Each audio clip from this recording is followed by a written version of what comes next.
have another little breath experiment to compare the different capacity levels between chest breathing, belly breathing, and pelvic floor breathing. I'm going to use a balloon to measure how much air I take in. For the first 3 rounds, I'm also going to use the Kegel type of exhale of the pelvic floor so that I can really get the full amount of air that was in my body into the balloon. Then I'll go back and show the difference between a typical belly breath and pelvic floor breath. We'll start with mouth breathing into the chest.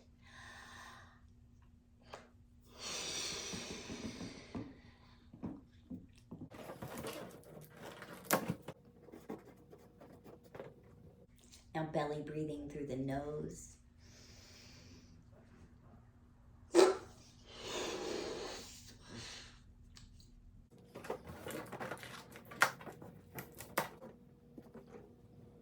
And now pelvic floor breathing.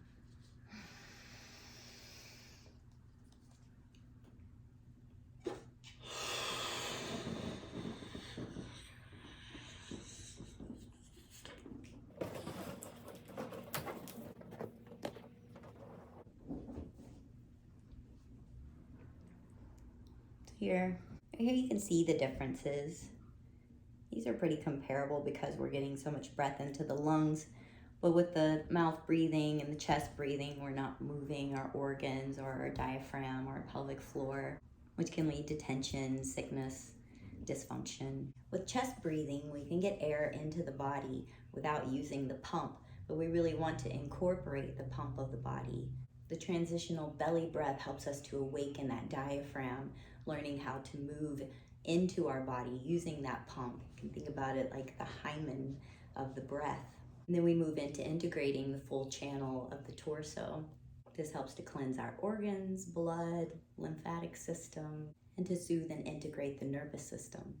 So with the infantile breath, the mouth breathing into the chest, we aren't utilizing the diaphragm, and we're not using the pelvic floor to draw the diaphragm down, creating that vacuum space in order for it to move downward. Then our body evolves into the belly breathing, the adolescent breath, which helps to activate the diaphragm and break it in, helps us create that relationship with the diaphragmatic muscles, and we can move into the mature breath, learning how to draw it downward with the pelvic floor, creating more length, flexibility, and strength in our diaphragm.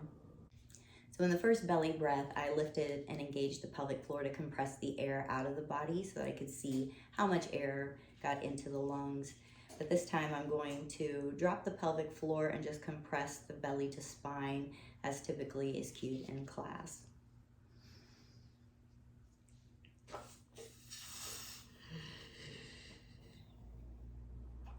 Really hard for me not to engage my pelvic floor. I'm going to try that one more time.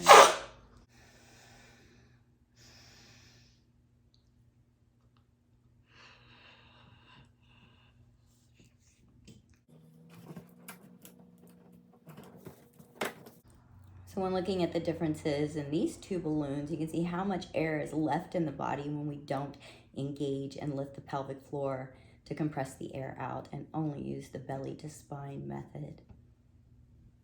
So not only are we leaving stale air in the body, but we're decreasing our capacity for our next inhale. For comparison, this is the mouth breathing into the chest, just using the belly to spine to move the air out, not engaging or imploring the pelvic floor to assist in compressing the air out.